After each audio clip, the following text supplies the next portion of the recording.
ఈరోజు వీడియోలో రైతు లోకల్ చైన్ బ్యాగ్కు మోటార్ బికే వాళ్ళని పిలిపించారు. వాళ్ళకి మోటార్ రాలేదు.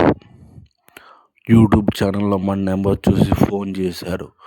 మనం వచ్చి స్టాండ్ ఎత్తి పైకి కిందికి నలుగురు ఊపడం వల్ల ఆ రాళ్ళు తప్పుకొని మోటార్ బయటికి వచ్చింది.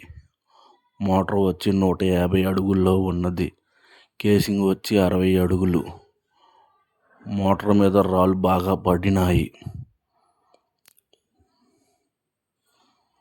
మోటార్కున్న జల్లుడు కేబుల్ బద్ది కేబుల్ కూడా డ్యామేజ్ అయిపోయింది. మళ్ళీ తిరిగి జాయింట్ వేసి మోటార్ దింపాము. Please subscribe and share this video. Thank you.